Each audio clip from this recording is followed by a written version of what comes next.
So I'd like to paint a picture for a moment. How many of you have been to President Trump rallies here in Harrisburg? I was there with you. Great nights. But the picture goes something like this. His opening act comes out, and she's holding a laptop in one hand and waving to the crowd who's going crazy with the other arm. Happened a lot. His opening act was a hard one to beat, and she's here tonight. Kellyanne Conway is former senior advisor to President Donald J. Trump, founder and former president of the polling company Woman Trend, which she operated from 1995 to 2021. Kellyanne has been seen on every news channel and network that you can imagine, from news to comedy and everything in between. She is probably the most quoted person in politics, and we can't wait to hear her. Ladies and gentlemen, Kellyanne Conway.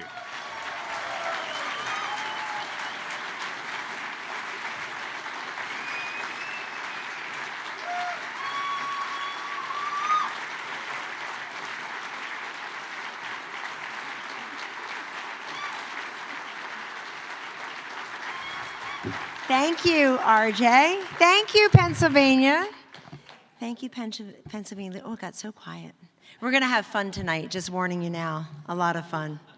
Because I'm Kellyanne Conway. I'm not running for Senate in Pennsylvania or President of the United States.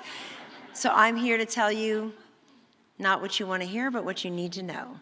So we're going to have some fun. I will say, though, this program, the left would call this sexism. You got Ron DeSantis dwarfing me in this program. I think it makes a very nice ticket. You're in for a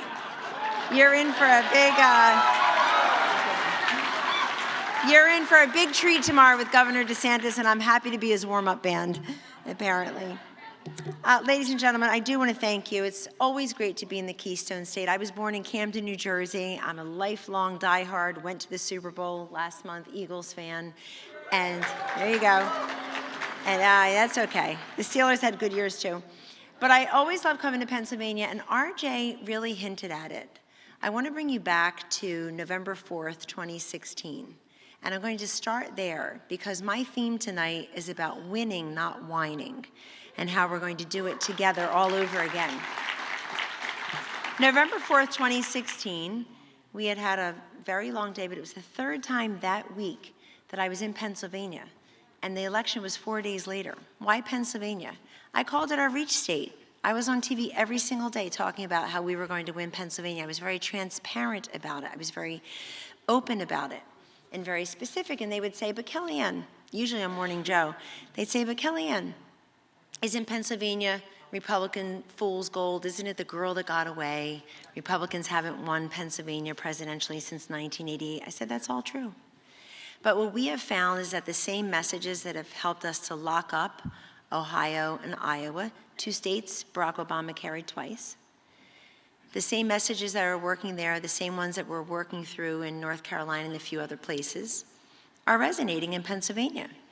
And the other thing I would say, and I want you to know, is that Pennsylvania, with its 20 electoral votes, had a rich tradition as an election day voting state. Of course, you have absentee ballot. We have to have that.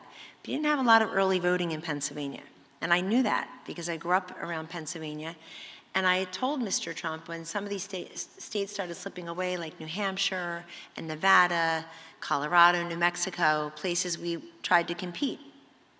I said, you know, Pennsylvania with the 20 electoral votes, you can do that. And he said, well, how do we do it? And I said, what you need to do, you're going to run up the totals in the West and a couple of other places. I showed him the map.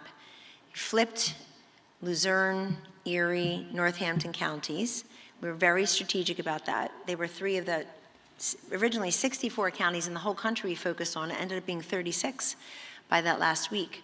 And they were 3 of them right here, and we flipped them all. But what I told him was, what you want to do is mitigate Mitt Romney's losses in the collar counties around Philadelphia. And I remember saying on Morning Joe, We're going to lose the collar counties, most likely the way Mitt Romney did, but not as badly. And Mika said, did you just say your candidate is going to lose? People never say that. And I said, no, we're going to win, but we're going to lose the collar counties, just not as badly. And I have that message for you too, because so much of that no longer exists. There's all early voting now in Pennsylvania. It'd be hard to replicate 2016 right now. And to say we're going to Valley Forge on November 1st to give a major health care speech, November 1st, 2016, Donald Trump and Mike Pence gave a major health care speech. And we chose that date because it was the date for re-enrollment for Obamacare. 2 days later, I came back to Pennsylvania to Berwyn, to the indoor turf field, with Melania Trump. And Karen Pence introduced her. Melania told me, Kellyanne, you have me for one more day on the campaign. You choose where we go. And I really thought long and hard. It looked like we go to Florida. It looked like we should be in North Carolina. We came to Pennsylvania. Very next day, back in Pennsylvania, the very next day, less than a day later, with Mr. Trump in Hershey. And I said to the crowd, on Tuesday night, when they call Pennsylvania for Donald Trump, they will call Donald Trump the President of the United States. And you made that happen. Everybody in this room made that happen.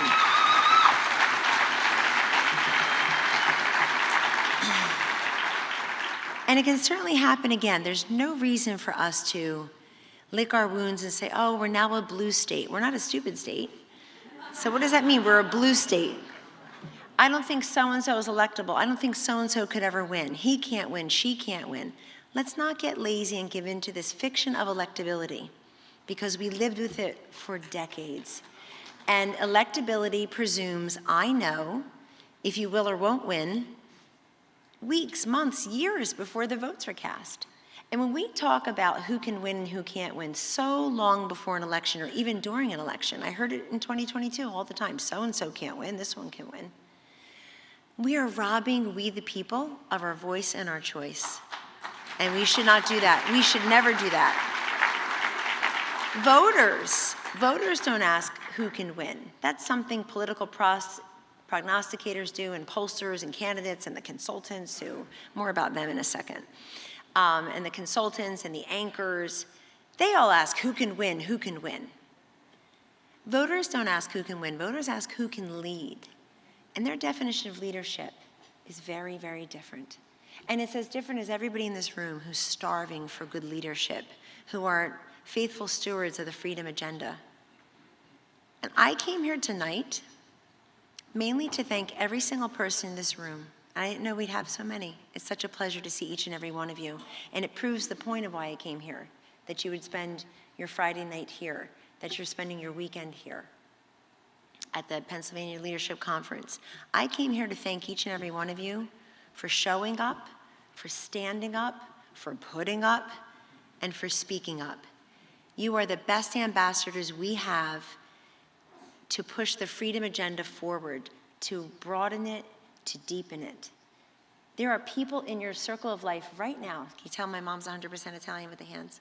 I'm half Italian. I look like my father's side, but the Italians raised me. It's in my book. You have people in your circle of life right now who are starving for the freedom agenda, who would be here, that you don't think they would be here. It's the liberal niece who comes for Thanksgiving every year and emails the family all those crazy memes. She's wondering when she's going to be able to afford her first home. She's wondering when the economy is going to turn around. She's wondering, why things aren't as robust and hopeful as they maybe were. She's wondering why all the polls say her own parents think her life may not be as good as theirs has been. You've got that neighbor who side-eyes you, with your signs, and there you go with your elephant paraphernalia again. They just don't know how to get started. I promise you they're out there. But the only way we find them and we welcome them and we assimilate them into the conservative movement and the Republican Party and the Pennsylvania Leadership Conference is by making the first overture. And I have a couple ways we can do that. I want you to remember the SAFE acronym, S-A-F-E, I'm making it easy, Security, Affordability, Fairness, Education. The S for security could be anything, and this is the way we talk to each other. We have to learn to finish our sentences when we talk to each other. So you go and you find not the two things on which you and that family member, that friend, that neighbor, that colleague at work, your own child maybe, You disagree, stop talking about the two things on which you constantly disagree. That too gets pretty lazy, right? We already know that we disagree. And go and find the 8 or 10 things where you have connective tissue. And the way you broach the conversation, in my view, is a little bit more circular than just tackling it head on. Security. Economic security, housing security, healthcare security, national security, border security, community security, neighborhood security. And then have that conversation. Say, look, I'm really worried. Part of why I'm a conservative, part of why I stand up and show up and fight for these issues is because I'm worried. If you get out and you tell people to defund the police and you spit on them and you ridicule them, you get a record number of suicides among our police officers, a record number of early retirements, a record number of people who no longer even want to think about being in law enforcement. If you have the President and the Vice President of the United States of America spending zero time talking about babies drowning in the Rio Grande River, and all of their time for 3 straight weeks peddling a big lie that our Border Patrol agents were whipping migrants. No such thing happened, not for a moment, but they said so. So you have many different ways to broach these issues. On border security, 4.5 million people have just walked over here since Joe Biden got to office. But when you say to people, listen, I'm worried. Crime is up in places like Pittsburgh and Philadelphia, many places actually. I'm worried about rising costs and rising crime. And if people say, yeah, but the Republicans stand, it's your chance, it's your opening to show how the policies are different. There are bright line distinctions between the two philosophies, the things that you believe, why you're here, and really what's happening and not happening. Point it out to them. Have some shock the conscience examples, have some more than the hard examples. The A is affordability. So that sounds easy, right? Everybody wants to talk about gas and grocery prices, rising costs, inflation. That's important, but that's basically a 2-year-old conversation now. Broaden it. Say, I can't believe everyday life is increasingly unaffordable. Here in Pennsylvania, we want policies that benefit the job creators, the job seekers, and most importantly, ladies and gentlemen, the one that never gets talked enough about and the one that is a majority of Pennsylvania and a majority of the country. Not job creators, not job seekers, job holders. You know what people are telling pollsters like me? Not worried about losing my job. In fact, we have 2-3 jobs in our household. Not worried about losing the job, not even worried about replacing a lost job. Unemployment is pretty low. Jobs seem to be plentiful. What people are saying is that the job is no longer the metric, that everyday life is increasingly unaffordable. They're saying the job is not enough. It's not enough to afford the health care premiums, the rent, the mortgage, the student loan payment, the tuition payment. People are not trying to buy luxury cars, they're trying to buy eggs. And so when you talk about affordability in that context, then it invites you to tell people the different solutions. Every single Democrat in the United States Senate, every single one, voted for the Inflation Reduction Act. It does no such thing. They've admitted as much. Every single one of them voted against the Tax Cut and Jobs Act in 2017, which lifted many people economically. Individuals, employers, repatriated over $4 trillion of wealth that was parked legally overseas, unleashed energy independence, which in the Commonwealth of Pennsylvania is so incredibly important. You have better energy reserves than many countries. But you have a bunch of people hostile to fracking now, leading your state. But I say this to you because the A for affordability is a great way to then get into a heavy conversation about policies. And speaking of affordability, it is completely unacceptable, and it is a man-made crisis. Our economic deterioration is a man-made crisis. It didn't just happen. It happens because of bad policies in Harrisburg, in Washington, D.C., in Philadelphia, and elsewhere. You need to tell people that. The fastest growing group of new homeless in our country are single moms who have a job. I want you to digest that for a moment. I'll say it again. I had a single mom who had a job. She raised me. Single moms who have a job are the fastest growing homeless in our country. They're trying the best they can. But they have 2 kids, 2 commutes, 2 uniforms, no health care. Biggest lie ever told by a president in modern history, with a consequential policy. You can keep your plan, keep your doctor, and everybody will have health insurance. 13 years later, March 23rd was the 13th anniversary of Obamacare. That woman still doesn't have it. She still has 2 kids, still has 2 jobs, still has 2 uniforms, still has 2 commutes. Now she's homeless for a few months and no health insurance. That is the direct result. You can draw a straight line from liberal radical policies and what ails us. So what do we do about it? Be a happy warrior. Lead with solutions and specifics. I'm going to talk about 2022 in a moment and what we did wrong and what can be better.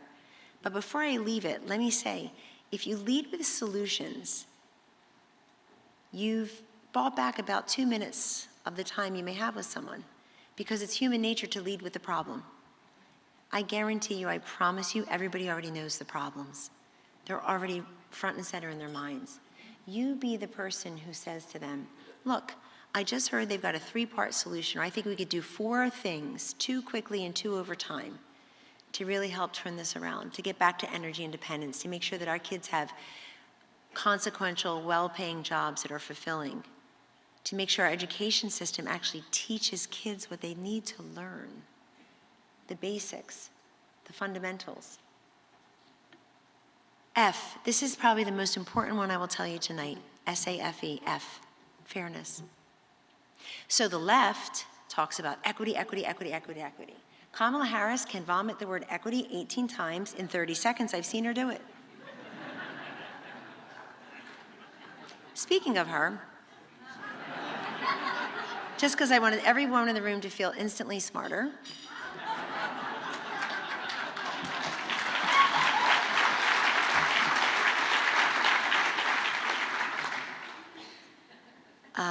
yeah.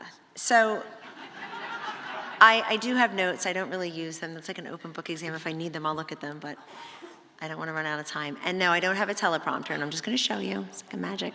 I don't have a teleprompter.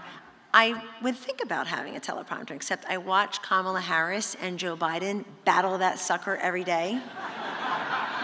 And the teleprompter always wins, so I'm scared to death. I'm scared to death to actually do that. I'm worried that my neurons will just come out of my ears. Fairness. Equity, which is what they're pushing, equity is equality of outcome.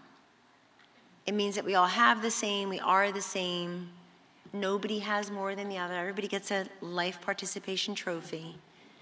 Fairness is equality of opportunity. That's when we just all start out the same, and where we get from there is a combination of our own hard work, intelligence, some luck, and perseverance and resilience. We're for fairness. Fairness, and I think the best way you really message to people in your circle of life to get more of them involved with the freedom agenda, more of them engaged, not enraged, engaged, is by starting out asking them questions. Do you think it's fair that, and you can fill it in the blank however you want. I even do like the crinkle-nosed puppy dog to the side. I'm like, do you think it's fair? However you want to do it. Do you think it's fair? Do you think it's fair that 10% of all taxpayers in this country pay about 62% of all the taxes? Do you think it's fair that all the mom and pops that shut down blighted storefronts during COVID, so many of them are never coming back? Do you think, speaking of mom and pops, do you think it's fair that mom and dads drop off their children, their elementary school children, at a school during the day and somehow have no right to know what's being taught there and what's not? Do you think it's fair that plumbers and pipe fitters pay for the student loans of lawyers and doctors? Do you think?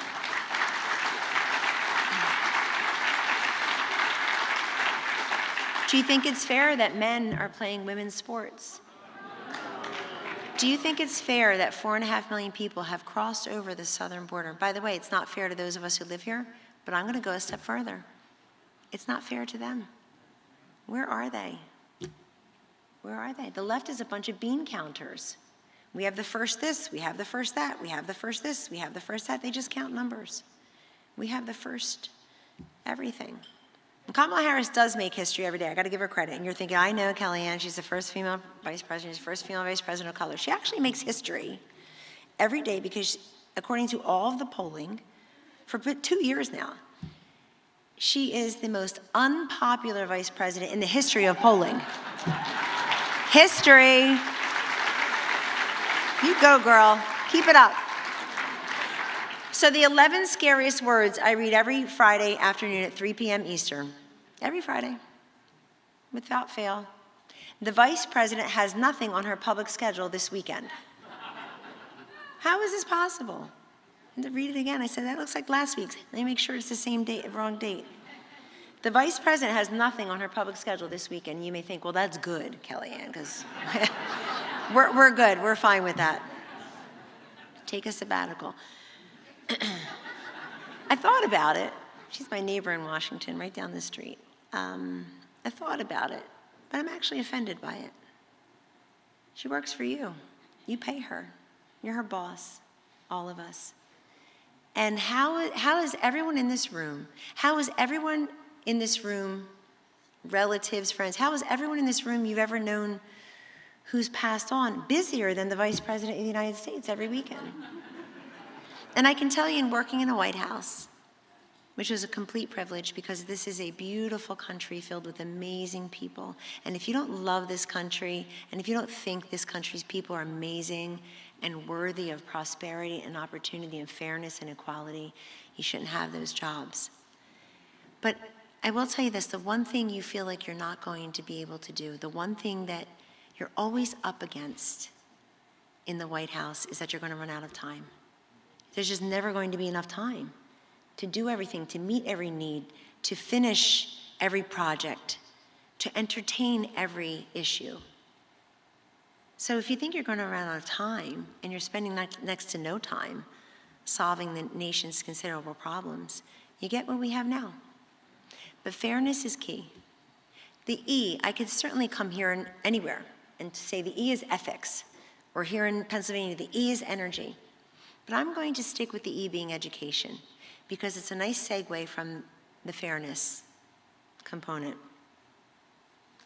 It is completely unfair and inhumane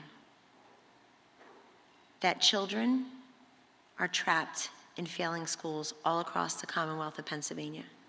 They deserve, yes.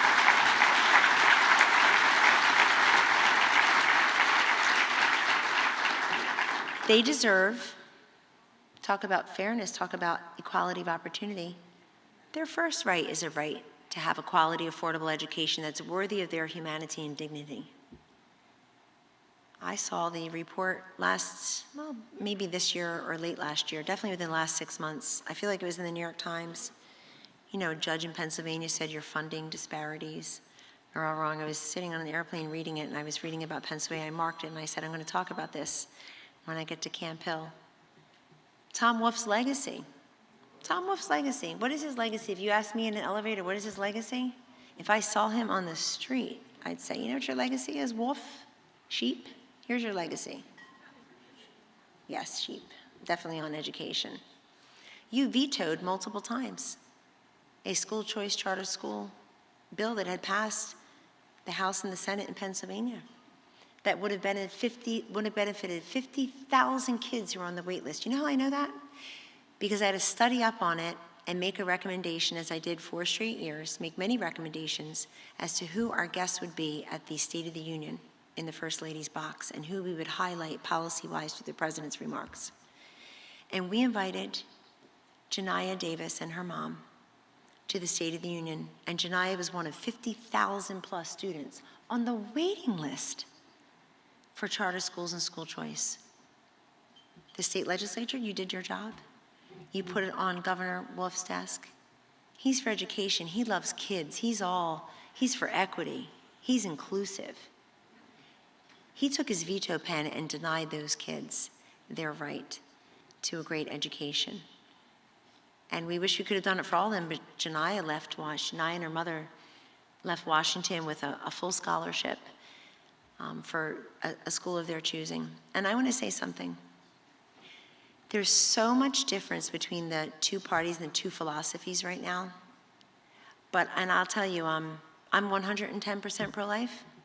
I can understand why people are pro-choice. I am for the Second Amendment. I can understand why when there's a school shooting, and we had one this week, people say, do something, do something, do something. I will never, ever comprehend, understand, and I will never accept an entire political party that denies these kids school choice, charter schools, educational freedom, opportunity, scholarships. 60 years after bigoted Democratic governors in the South were standing in the schoolhouse door preventing kids of color from coming into the school. You have bigots all over this state, all over this country, standing in that schoolhouse door, preventing kids from leaving failing schools and going and finding a better life. You're on the right side of that issue. You're on the right side of history on that issue.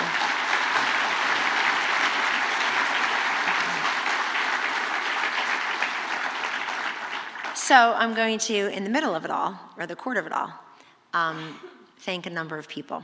I want to thank the Pennsylvania Manufacturing Association for hosting me at their table and for being a great contributor here tonight. Thank you. Yes, thank you. I want to thank Loman Henry. I know he went off to Carol. God bless Carol. I know we're all praying for her swift and full recovery. Loman first invited me to speak to the Lincoln Institute as Kellyanne Fitzpatrick in 1998, I think, or 7. Early on, and then I addressed the Pennsylvania Leadership Conference years later. And it's a real privilege and a pleasure to be asked to come back. So I want to acknowledge Loman. I really appreciate the fact that Loman is stuck with it. It's so easy just to do something else, to give up, especially in the lean years. That's why I'm particularly happy to see so many people tonight, because things haven't been going well for our set of issues, for the candidates that we supported recently. I'd also like to acknowledge and thank two of my favorite colleagues in the White House who are here tonight, Alexandra Valetsis and Victoria Coates. I hope she's here still. Thank you, Victoria. Lots of fun people, too, I've known for a long time. Two reporters we can trust. Selena Zito is here and the inimitable John Gizzi.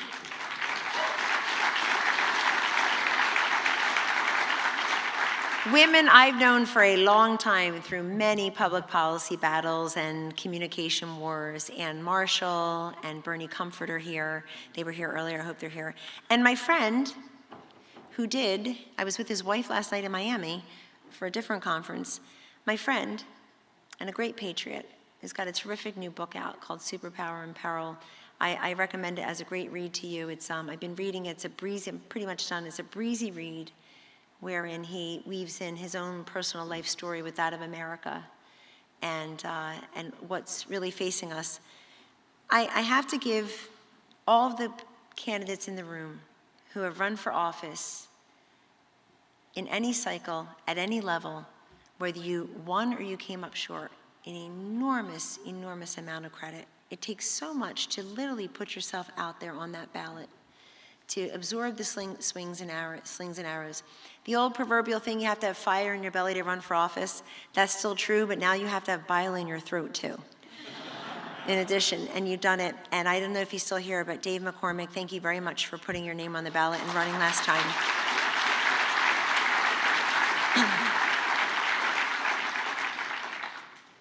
So here in Pennsylvania, we had a disappointing midterms. That really was the theory of the case. That was the theme all across the country for freedom-loving conservative center-right. Sure, we won a couple seats here and there. The House went Republican. I think that's great.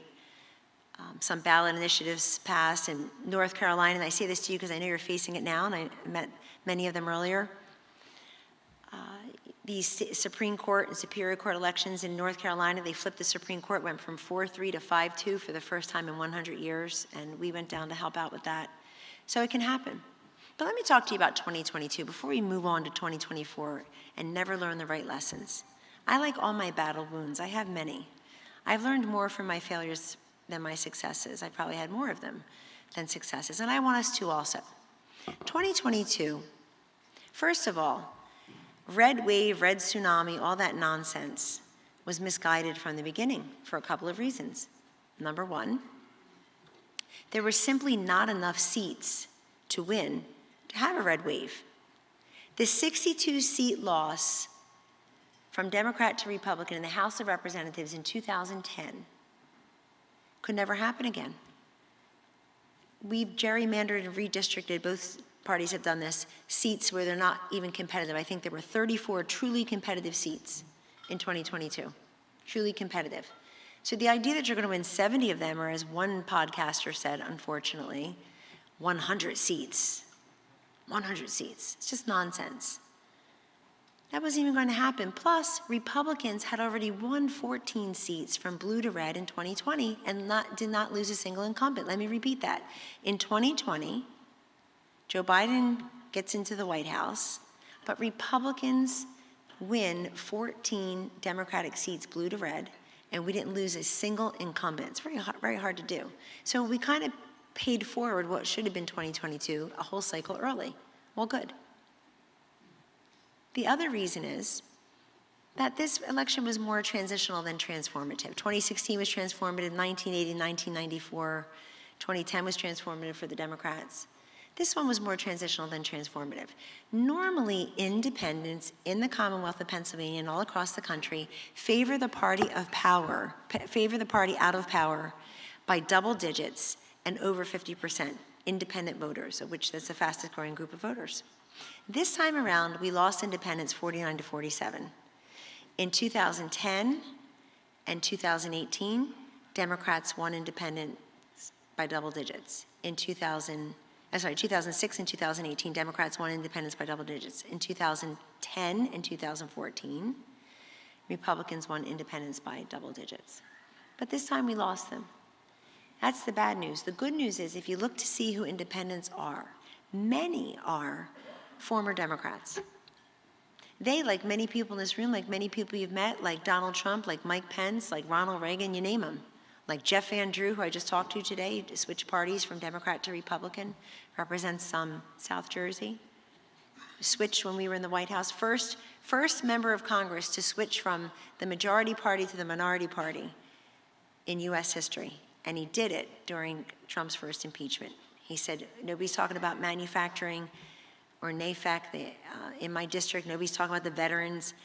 But I say this to you because the seats that should have been ours that weren't, but the independents, many of them are former Democrats. They're not yet convinced enough to come over Republican. But boy, are they in a resting place. And they're in our sights, but not in our wingspan. So you know what? If someone's in your sights, but not in your wingspan, you have to take the first 20 steps. And we need to do that. You know how we get independence? The same way that we've been growing the party among Hispanics and African Americans and certain segments of female voters and Asian Americans and union households. We do that by telling them who we are and what we believe and finishing our sentences. The following are not sentences. This is how we lost in 2022 also. Following are not sentences, ladies and gentlemen. Inflation, crime, education, Putin, border. They're hardly words. They're certainly not sentences, and they're not specific solutions. So we need to learn to actually speak the way we do all the time, the work that you put into your life, to your jobs. We need to do that, put that into this movement to grow the movement. But those independents, they've left the Democratic Party, many of them. They just need a reason to keep coming. And we need to be the ones who give them that reason. The other reason we came up short in 2022 in some places is what I call rosy, sunny polling. Terrible. Now, I've been a pollster. I don't know a billion things about a billion things. I know voters, I know consumers. But I'm a pollster, not a plastic surgeon. I will not guarantee what your nose will look like. I just perform the surgery, and you live with my result. That's the way I look at polling. And this time around, we had a couple pollsters out there, many in fact, but two in particular, here in Pennsylvania, not that they're based here, in Pennsylvania, up to the very last minute, they had Oz beating Fetterman by over 2 points. The Real Clear Politics average was over 2 points. And Real Clear Politics actually said Pennsylvania was going to be a hold Republican, hold the Toomey seat. Well, that's not what happened. He lost by 5 points. It wasn't a squeaker. But it happened so many places. In Michigan, Tudor Dixon was going to beat Gretchen Whitmer She was tied or winning by 1. She lost by double digits. In New Hampshire, Don Baldock was tied with Maggie Hassan. He lost by double digits. In the great state of Washington, Tiffany Smiley, an amazing human being and a wonderful candidate, running against the decidedly non-smiley Patty Murray. They had them tied. She lost by double digits. What do you gain? I mean, I know what they gained. They made millions of dollars in making everybody feel better. What do we gain? I'm aggravated about this. What do we gain by saying we're winning everywhere, except to get everybody all high on their own supply and depress our own turnout? We depress our own turnout, and especially if we're not voting early, the way the left is, if we're not ballot harvesting where it's legal, if we're not getting people to the polls early, banking their votes early, we are not just in a war for votes anymore. We're in a battle for ballots. And we're not going to win again unless we start to play ball with the new rules. I hate the new rules. I started out my entire speech tonight about November 9th, 2016, and how we won the presidency by winning Pennsylvania, Wisconsin, and Michigan. But this is the state we carried by 44,000 votes, 70,000 total, those 3. Because you had late in the game voting, you had day of voting. Now we don't have that. The rules have totally changed. And much to my tremendous dismay and consternation, frankly, those rules have been codified, institutionalized, made permanent, and made legal.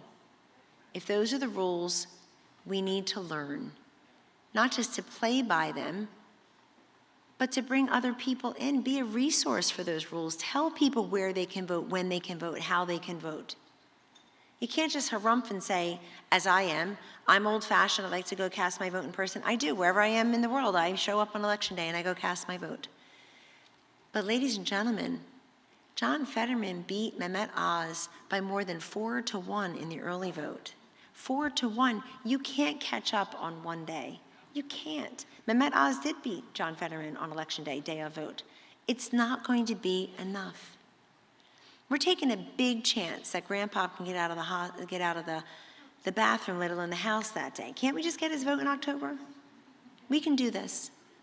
I don't like it, and I know a lot of people don't trust the machines, they don't trust mail. I got it. But you can bring your ballot to the polling place also. If not, we're going to keep losing. They don't have the better messages. They often don't have the better candidates. Have you seen these people? Have you heard them? They have the better apparatus. They lie, too, but they have the better apparatus. And the rosy polling, I want to warn you about it because I'll just use Nevada as an example. Adam Laxalt, great guy. He ran for governor 4 years before he just ran for Senate. And his race, much like Carrie Lake's race in Arizona for governor, went to extend and count. They were so close that you had to keep counting the ballots. So I did a lot of research, especially to go on TV about these races because they were still going on long after Election Day. And I would call them, and I'd call Adam routinely. Hey, Adam, I'm going on Jesse Waters. I can attribute this to you. I can say an official. And Adam's always right here. He's always very even. And he was giving me just the facts, ma'am. And at one point he said, well, we still didn't count, quote, we still haven't counted early votes that were delivered on Election Day. I said, come again? He said, early votes that were delivered on Election Day. And I said, well, that's, Florida, you can't do that. It's like an oxymoron. Early votes on Election Day. I said, Adam, if people are going to vote on Election Day, they're going to bring their ballot on Election Day, meaning you just voted on Election Day. Why not just park your car, get out, and go vote on Election Day? He said, well, a lot of people don't trust the machines. A lot of people don't trust the mail. So they take that ballot and they hand it on Election Day. And so I heard about that. I heard about the silver drop boxes. But I think all the polls that showed him up 3 to 5 points hurt his turnout, hurt his voter. The last poll we released in Nevada, and it broke my heart to release it, but my client wanted to release it. You could see it in Politico. That's where they released it. It's public knowledge. We had Adam Laxalt down by 1. I really didn't want to release the poll. We had him down by 1, and we had Joe Lombardo beating Steve Sisolak for governor by 2.5. That's exactly what happened. Not because we're geniuses. Not at all. But because we know the least important number in any poll is the one that everybody obsesses over, which is who's winning, who's going to win, who can win, who's ahead, who's behind. Kellyanne, that is not the least relevant number that you're thinking. That's the one we all want to know. Well, of course. But it's the least relevant until Election Day. The more relevant ones are, what is the issue set motivating you to the poll, and with what level of intensity? How did you vote? When are you going to vote? How are you going to vote? Asking people, here are some solutions, instead of just saying, do you support or oppose improving education? Do you support or oppose protecting the environment, lowering taxes? Like, come on. You got to give people policy options, and then they'll tell you. But speaking of intensity, the Dobbs decision had an effect on some of these races this time. Overturning Roe versus Wade had an effect. I'm pro-life. I watched it happen. And yet, I think a lot of people never took a minute to explain what it meant and what it doesn't mean. Learn how to take yes for an answer once in a while, ladies and gentlemen. Learn how to claim victory instead of running to Kansas with a ban, where Laura Kelly, the most underwhelming female governor, got elected in 2018 in Kansas as a Democrat with less than 50% of the vote, and just got reelected in Kansas. There's no reason for that. In Gretchen Whitmer's Michigan, where she was very proud, she looked like so excited to use the executive power she had during COVID. So proud to lock down those college students for the better part of 2 school years. They should have come out and voted her out. She won by double digits. They stood in line for 5 and 6 hours in the freezing cold in blankets and in coats to register and vote on the same day in Michigan. And Planned Parenthood and the whole team, the pro-choice team, had Act 3 on the ballot. That's how they got them out to vote. It was called Protecting Reproductive Rights. Planned Parenthood spent over $400 million. And if anybody in this room, if any of us, mea culpa, didn't spend enough time explaining the horrors of late-term abortion, the outrageousness of sex selection abortion, you know, it's a fact that I can go get a pregnancy test, find out I'm pregnant. Well, not me. You'd have to call Jerry Springer. I'm 56. But, okay, someone else, someone half my age. You can get a pregnancy test, find out you're pregnant, find out the sex of the baby, and go schedule your abortion. People say to me, no, you can't. Nobody does that. Well, yes, you can, which means, sure, people are doing that. They don't like that. But do we explain that to anyone? Do we say the time at which nonpartisan scientists and doctors say the fetus can feel pain? Do we do the warm the heart part? Do we show them that babies have been born at 21 weeks and 6 days and survived? They go on to survive and thrive. Do we talk about the great work of the crisis pregnancy centers? There's so many here in the great state of Pennsylvania. So there's so much more we can do to mitigate all of that. And the other thing I want to tell you, because this is very important here in Pennsylvania with John Fetterman, same thing with Joe Biden. Ladies and gentlemen, the art of politics is not to tell people what they can already see. It's to tell them what they can't see, or maybe what they've forgotten, or maybe what they never saw in the first place.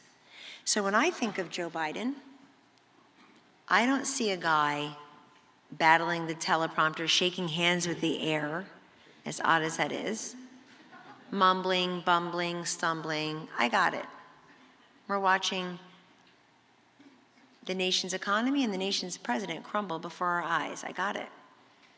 But everybody can see what you see. Why don't you tell them what they can't see? They don't know, or maybe they've forgotten, or maybe they never knew. That 42,000 jobs associated with the domestic pipelines were gone on day one because Joe Biden was spiteful. Trump and Pence did it, I'm going to undo it. What do those people do to lose their jobs? Except watch Joe Biden take Air Force One and the very considerable carbon footprint that goes with it from Washington, D.C. to Washington State last Earth Day, true story. Flew to Washington State for Earth Day to talk about Earth Day. When I think of Joe Biden, I think of the guy who, with no plan, no rationale, pulled us out of Afghanistan in a moment, turned over the whole country to the Taliban. What's the point of having the first female vice president if the women of Afghanistan are less free because she and her boss are there? I think of the guy, 13 service members dead. The guy who said Putin will never, he's not going to invade Ukraine. It goes on and on and on. The Build Back Better, the Inflation Reduction, spending all this money we don't have on things we don't need. You want to tell people what they can't see. So I think too much going after, too much repetition of Fetterman and his obvious deficits and shortcomings. We lost an opportunity to repeat to enough people who aren't in this room, who don't pay as much attention till the end. The 5 seconds it took him to say in the camera, we could release a third of all prisoners and no one would be less safe. He said that. I put it in a focus group. We can release up to a third of all the prison population. Nobody would be less safe. Nobody believes that. But how many people heard it? How many people watched him on tape brag that he's against fracking? It's anti-Pennsylvania, he's going to kill it. So you have to think about this too.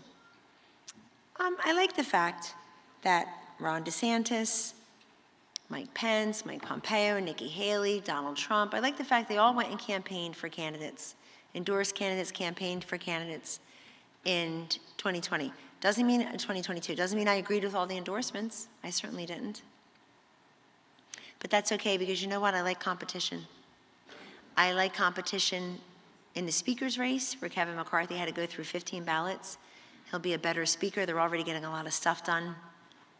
I like competition for the RNC race, even though I support Ronna McDaniel and she had competition. I like competition in the presidential race. Here's why I like competition. It is, at its essence, America. We are a meritocracy. Competition is how this country has been built again and again and again. It's how you've succeeded. You've been rejected. You've been told no. You didn't get a job or a promotion or a seat in a college or a grad school you or your children or grandchildren that you deserved, you wanted. It's competition. It's not always fair, but it's often right. And I say this to you because at least they were out there.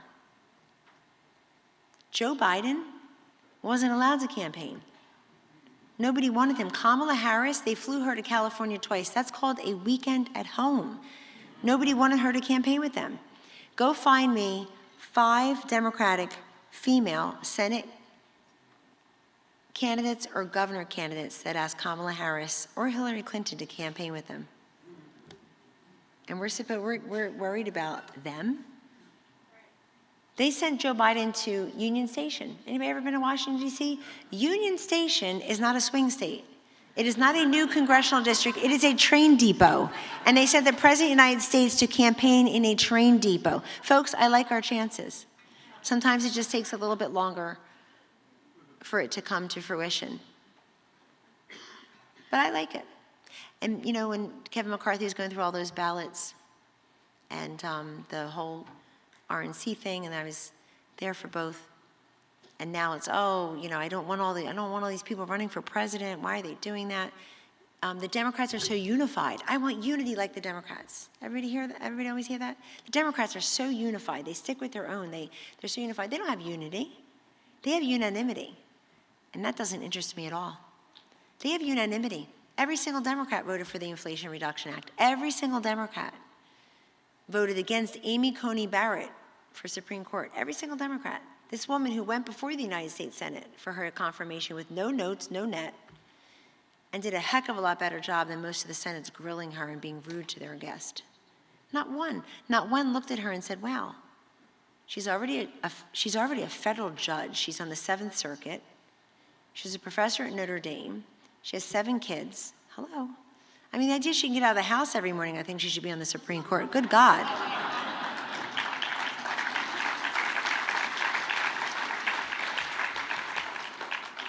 Bob Casey, he's an independent. What? He votes with Joe Biden 98.5% of the time. Jill Biden doesn't support Joe Biden 98.5% of the time.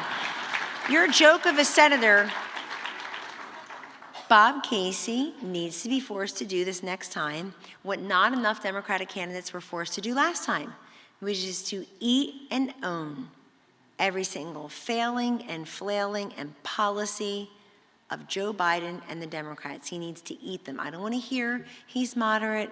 His father was moderate, God rest his soul. His father was a pro-life leader. Excuse me.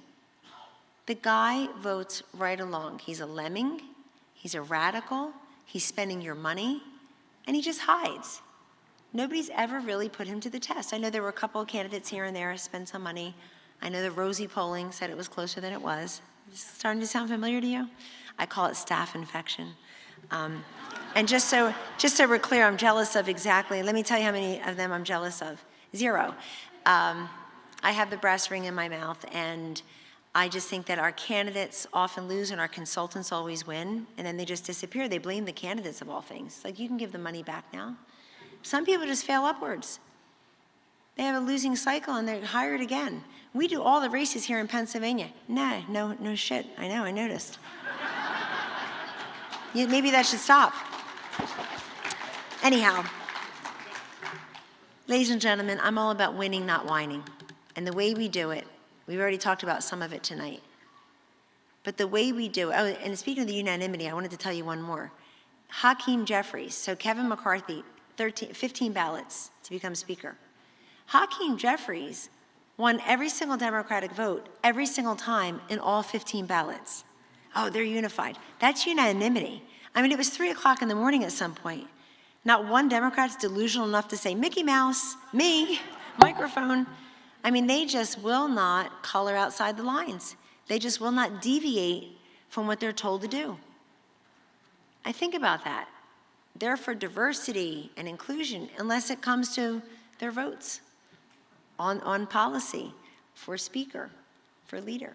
So I like our chances as the party that loves competition.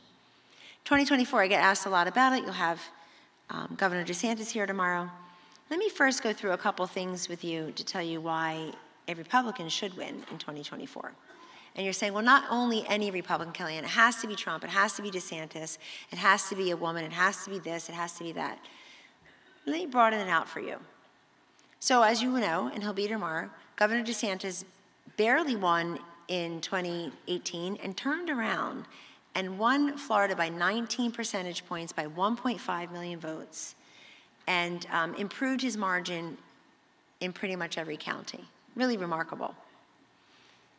Kim Reynolds in Iowa also won by 19 points this past time. Mike DeWine in Ohio won re-election this past time after he barely got in 4 years ago by 25 points. Florida, Iowa, Ohio. These are 3 states that Barack Obama carried twice for president. They are now ruby red. He was president not that long ago, got reelected 10 years ago. So this is what happens over time. I'll give you the example of Miami-Dade County. I was just there. I flew in from Miami this morning to DC and then drove here. Miami-Dade County is the best example I have for you, and then I want you to think of counties in Pennsylvania where you can do this. Miami-Dade, Donald Trump wins Florida in 2016. He loses Miami-Dade by 30 points. 2 years later, Ron DeSantis wins the Florida governorship, loses Miami-Dade by 20 points. 2 years after that, Donald Trump wins in 2020. Donald Trump wins Florida. Wins Florida, loses Miami-Dade by 8 points. A few short months ago, Ron DeSantis wins Florida governorship, and he wins Miami-Dade by 12 points. That is a 42-point swing with them at the top of the ticket in 6 short years. That is incredible, it's doable, and it's durable. If it only happens over one cycle, it just means there was some kind of scandal or some aberration, something was happening, and then it swings back the other way. To me, it's more lasting when it's gradual over time. And we have to stop, I think, and I learned this very early in my career, I'm the worst, I'm the most guilty offender of all the advice I give. I'm not taking it. We have to stop overestimating how much we can get done by this Friday and stop underestimating how much we can get done in the next 3 to 6 months, 3 to 6 years. And that's really the best way to approach challenges like this. Oh, and another thing, yes. Oh, and another thing. We're running against Joe Biden and Kamala Harris. And you're saying, I don't think so, Kellyanne, they got to get rid of him. Yeah?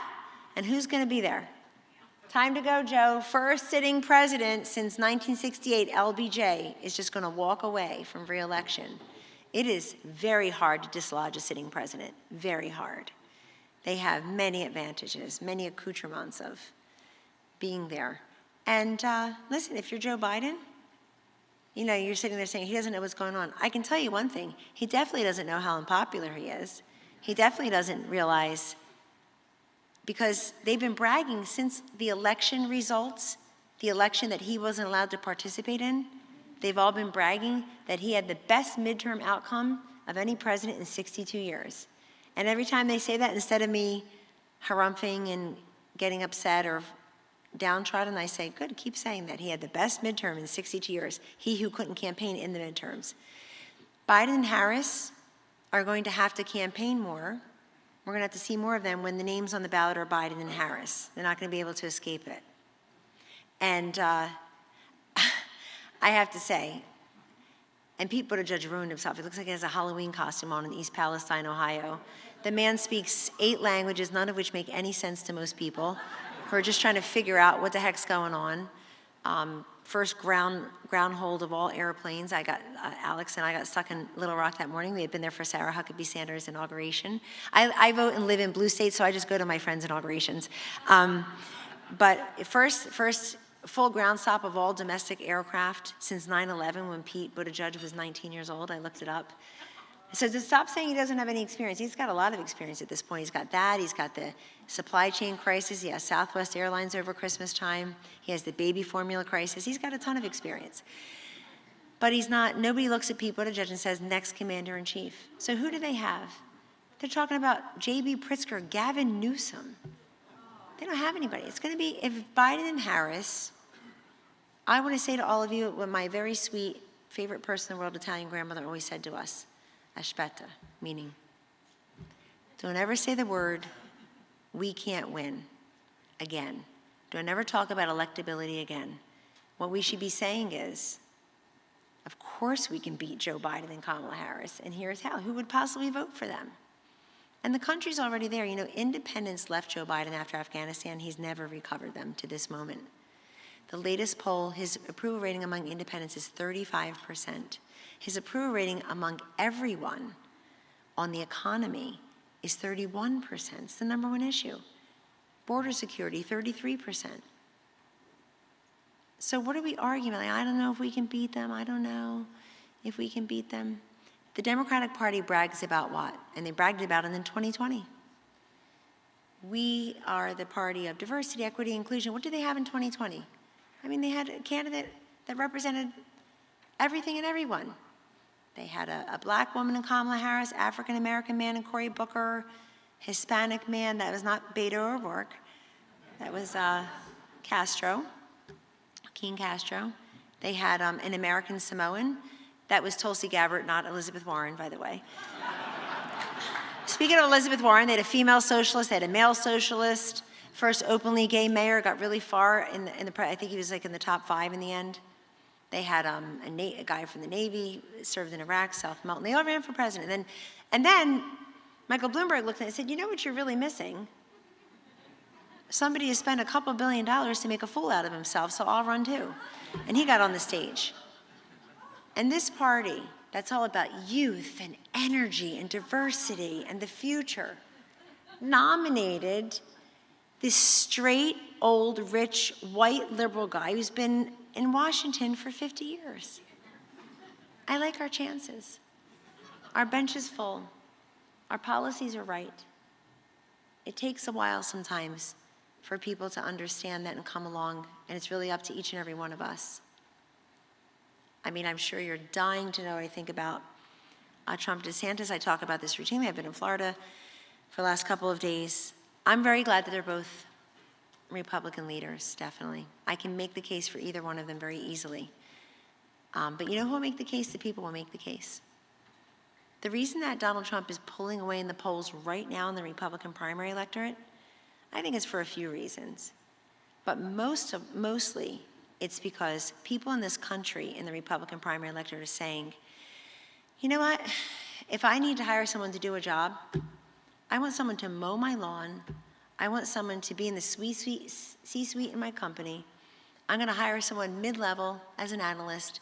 Whatever job I'm hiring for, I want somebody who's done the job before. I want somebody who's done the job before. And more voters are saying, I want to go with the guy who's done the job before. Then you got other voters saying, I want fresh blood, generational change. New Fox News poll, Donald Trump's up among women. He's up among young people. He's up among suburban voters. All of that can change. Most of these candidates haven't even announced yet. But the worst thing any of us can say is so-and-so can't win, so-and-so can't lose. We're robbing each other and all those people who otherwise would be involved of their voice and their choice to be involved. And listen, I love the donors in the broader ecosystem, and I was with plenty of them in Florida, successful people in life, generous people, philanthropically. God bless them, always wrong about who's next, presidentially. You almost want to run the other way if they say your name too much. Again, love them, but it was Scott Walker, it was Chris Christie, it was Bobby Jindal, it was Jeb Bush, it was Tim Pawlenty. It's always, so let's let the voters decide who it is. Let's suss it out. The first debate is August 21st in Milwaukee, it looks like. That's less than 5 months away. Aren't you, Sally? It's like 4.5 months away. Last time, we had the kiddie table and the grown-up table in the debates. We had so many candidates running. Remember that? Had like 8 and 8. We should have that again. I don't know if we're going to have 16 candidates. And look, all the people who want to stop Trump, they have a decision to make. Trump knows it. He loves competition. They have a decision to make. Either you run right foursquare against Trump, you take him on hammer and tong, relentlessly, in his lane. It's bold. Or you decide not to run at all. That's quite a distinction. Either run against him to try to beat him, mano a mano, or not run at all.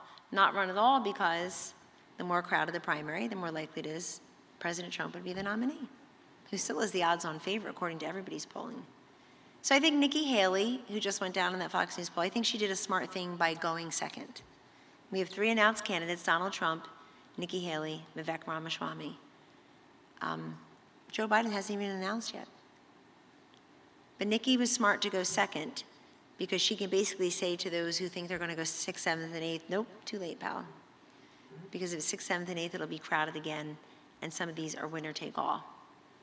So that's really what we're looking at. But I think the issue set going into 2024 is the issue set that was going into 2022. You're saying, but we lost.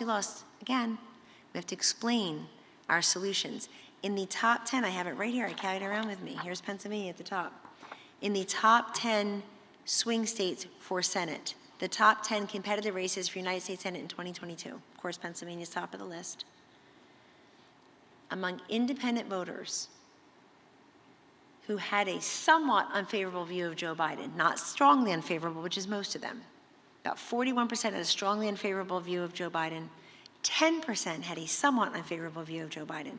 Among the independent voters who had a somewhat unfavorable view of Joe Biden, Democrats won the Senate seat, 9 out of the 10 swing states. Everywhere except Wisconsin. Ohio wasn't on the list. He had pulled away by a lot. It's unbelievable.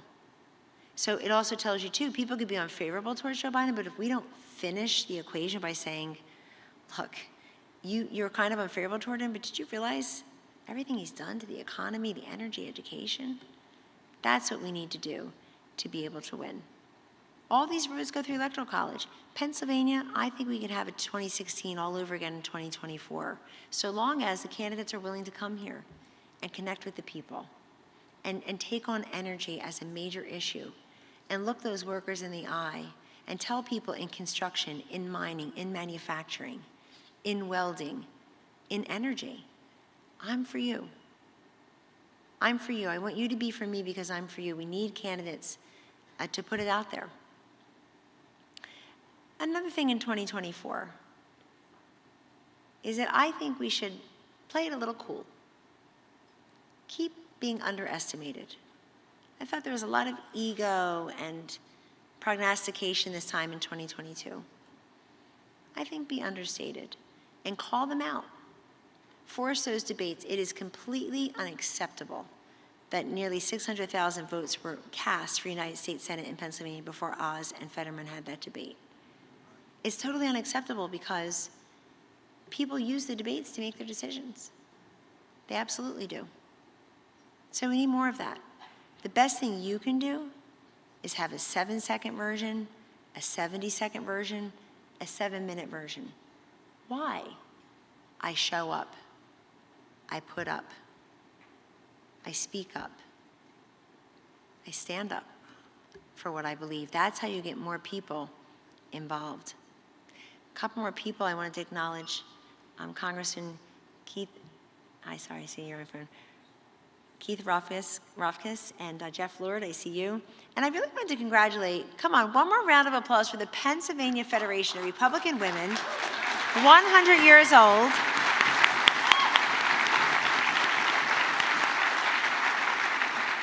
Congratulations on your award, Tony, and the other ladies, the women, and congratulations on your centennial, 100 years, or as Joe Biden might say, way to go, youngster. It's really terrific. And so many of you, I saw you tonight thanking me for coming. Thank you so much, Kellyanne. Thank you. I know you flew from Miami and then you drove from DC, and thank you for coming. No, I have to thank you, honestly, because it's a privilege to be here, but also, selfishly speaking, to put on pantyhose and heels and a dress and travel all day and get very little sleep. I have 4 teenagers at home, so coming here is like a spa day. Thank you very much, and God bless you.